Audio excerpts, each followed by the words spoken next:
Students, आज आपको बताएंगे कॉन्ग्रेंट फिगर क्या होते हैं। कॉन्ग्रेंट फिगर उस तरीके के फिगर हैं, two figures is said to be congruent if they have same shape and same size. अब ये फोटोग्राफ आप देख रहे हैं, इसमें दोनों जो फोटोग्राफ हैं सेम हैं, उनके बिल्कुल सेम है और उनका साइज़ भी सेम है इसमें। तो ये दोनों कॉन्ग्रेंट फोटोग्राफ होंगे। ये दो कॉइन देख रहे हैं और इन दोनों कॉइन के जो शेप है इन और साइज़ ये भी दोनों सेम है, तो ये दोनों कॉइन कॉन्ग्रेंट शेप में होंगे। कॉन्ग्रेंट फिगर क्या होते हैं कि two geometric figure are said to be congruent if they have exactly same shape and same size. अब इसका एक एग्जाम्पल ले सकते हैं कि इसके लिए अगर हम ये सपोज़ करें कि कॉन्ग्रेंट सेगमेंट क्या होता है। एक सबसे पहले कॉन्ग्रेंट सेगमेंट्स।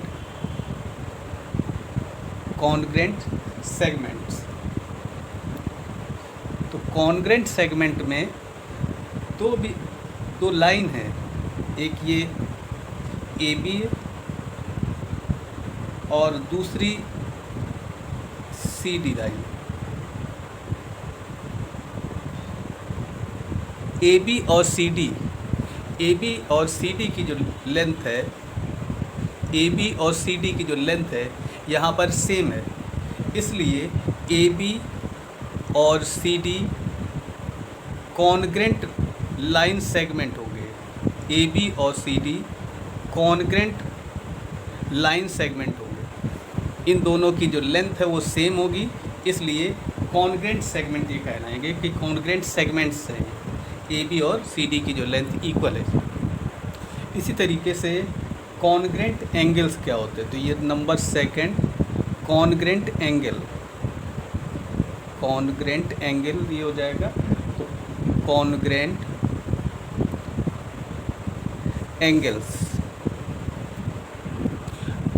एंगल में दो एंगल जिनके मेज़रमेंट सेम है, एक एंगल ये है और दूसरा एंगल यहाँ पर ये दिया है, दोनों के जो मेज़रमेंट हैं वो इक्वल है। ये एंगल इसको सी ए और बी है और दूसरा है ई, इस पॉइंट को ले लेते डी और ये है एफ। इन दोनों के जो मेज़रमेंट हैं दोनों इक्वल हैं। अगर ये 30 डिग्री है तो ये भी, इसका मतलब अगर इनके मेज़रमेंट सेम है तो एंगल, इन दोनों के एंगल इक्वल हैं, तो यहाँ पर angle C A B congruent होगा। इन दोनों एंगल में सी ए बी की जो मेज़रमेंट है वो ई डी एफ के इक्वल है, angle C A B congruent हो जाएगा एंगल ई डी एफ। इन दोनों के मेज़रमेंट इक्वल है। इसी तरीके से टू कॉन्ग्रेंट सर्कल्स, तो यहाँ पे हो जाएगा थर्ड एग्जाम्पल कॉन्ग्रेंट सर्कल्स।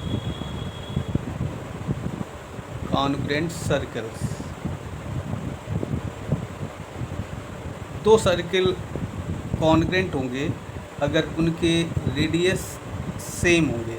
अगर उनके रेडियाई दोनों की सेम है तो ये कॉन्ग्रेंट सर्किल के एग्जाम्पल है। तो यहाँ देख रहे हैं कि ये दोनों जो सर्किल है इनकी रेडियस सेम है। इसका सेंटर C1 है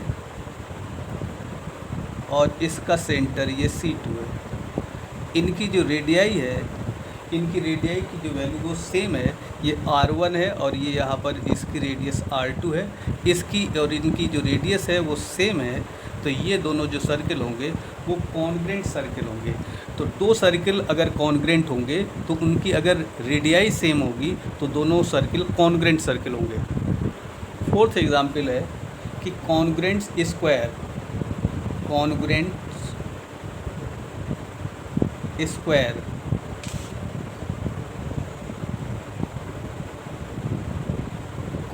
स्क्वायर क्या होते हैं, अगर दो स्क्वायर जिनके साइड्स जो होती है वो सेम है,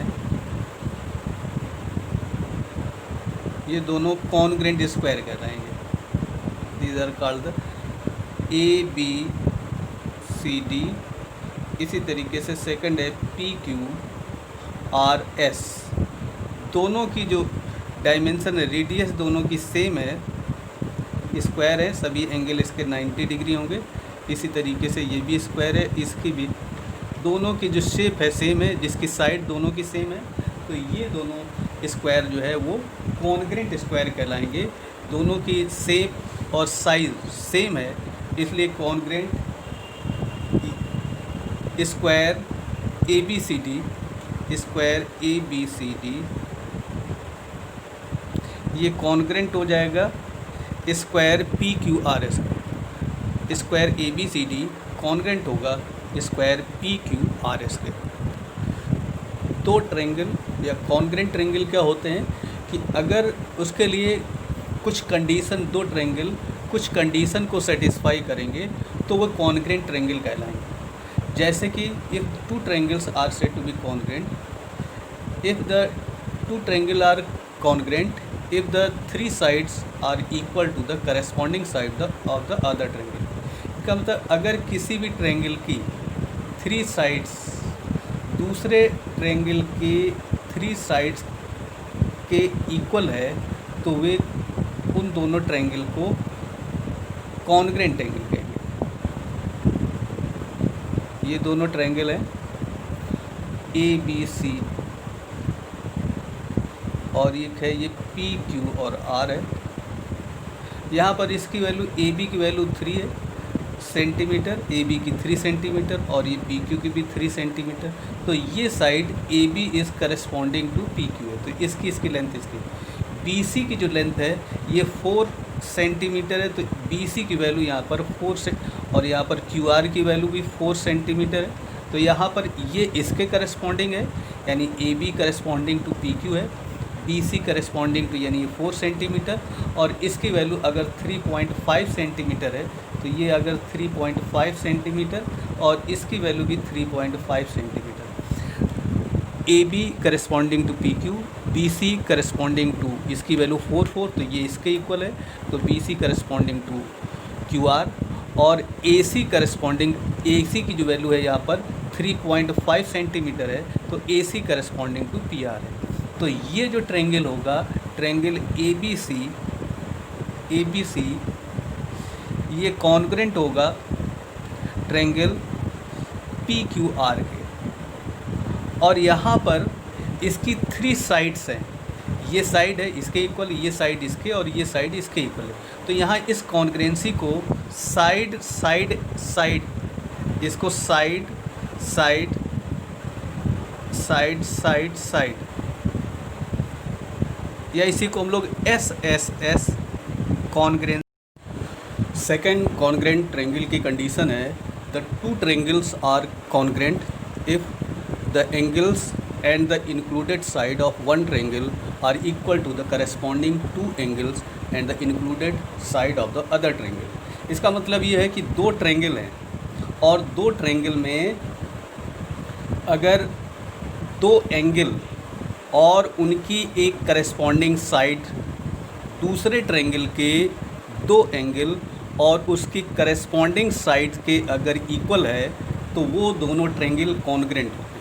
जैसे ये ABC एक कॉन्ग्रेंट ABC ट्रायंगल है और दूसरा ट्रायंगल है PQ और R।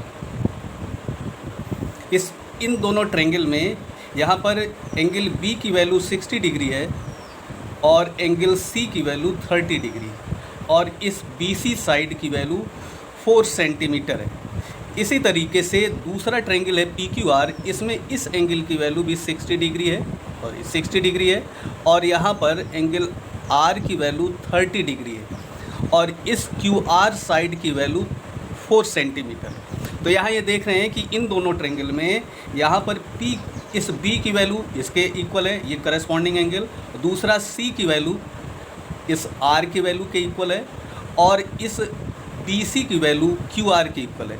जैसा कि इस कंडीशन में दिया गया था, ये एंगल इसके इक्वल है, ये इसकी साइड इसके इक्वल है और ये एंगल इसके इक्वल है। यानी दो एंगल और करस्पॉन्डिंग साइड दूसरे एंगल की दो एंगल और उसकी करस्पॉन्डिंग साइड के इक्वल है, तो ये ट्रायंगल इस ट्रायंगल के कॉन्ग्रेंट होगा। तो triangle A B C congruent to, ये हो जाएगा congruent to triangle P Q R. और कॉन्ग्रेंसी की कंडीशन जो होगी, ये कॉन्ग्रेंट साइन है, इसका मतलब कॉन्ग्रेंसी के साइन को ये शो करता है कि ये ट्रायंगल बिल्कुल इसी के जैसा होगा, ये दोनों सेम होंगे, इक्वल होंगे, साइज़ में बिल्कुल एक ही जैसे होंगे, सिमिलर नहीं होंगे ये दोनों ट्रायंगल। तो इस तरीके से इसको कह सकते हैं कि ये दोनों जो ट्रायंगल होंगे वो कॉन्ग्रेंट ट्रायंगल। कॉन्ग्रेंट ट्रायंगल की ये जो कंडीशन है ये कहलाती है, यहाँ एंगल है ए एंगल, दूसरी साइड है तो एस, और तीसरा एंगल है तो ए, तो इसको angle side angle congruent condition ये कहलाती है। थर्ड कंडीशन है कॉन्ग्रेंट ट्रायंगल की, अगर किसी भी ट्रायंगल के 3 साइड्स दूसरे ट्रायंगल के करस्पॉन्डिंग 3 साइड्स के अगर इक्वल हो, तो ऐसे दो ट्रायंगल जो है वो कॉन्ग्रेंट ट्रायंगल कहलाते हैं। अगर ये दो ट्रायंगल हैं, एक ट्रायंगल है ए बी सी और दूसरा ट्रायंगल है पी क्यू आर, यहाँ पर इसमें ए बी साइड अगर 3 सेंटीमीटर है, ए बी साइड 3 सेंटीमीटर, और इसी के करस्पॉन्डिंग पी क्यू की वैल्यू भी 3 सेंटीमीटर है, बी सी की वैल्यू 4 सेंटीमीटर है, और इसी के करस्पॉन्डिंग क्यू आर की वैल्यू भी 4 सेंटीमीटर है, और ये अगर इसकी वैल्यू 4.5 सेंटीमीटर है ए सी की वैल्यू, और यहाँ पर इसकी वैल्यू भी 4.5 सेंटीमीटर है, तो ट्रायंगल इसकी तीनों करस्पॉन्डिंग ए बी के करस्पॉन्डिंग पी क्यू इस 3 सेंटीमीटर, बी सी के करस्पॉन्डिंग क्यू आर इसकी वैल्यू 4 सेंटीमीटर, और ए सी के करस्पॉन्डिंग पी आर जिसकी वैल्यू 4.5 सेंटीमीटर, इसकी तीनों साइड इस ट्रायंगल की तीनों साइड्स के इक्वल है, तो ये ट्रायंगल इसके कॉन्ग्रेंट हो गया। यहाँ पर इनकी तीनों साइड हैं, यानी साइड कॉन्ग्रेंसी प्रॉपर्टी कहलाती है। तो यहाँ पर ये हो जाएगा triangle A B C congruent to triangle P Q R, A B C congruent to triangle P Q are.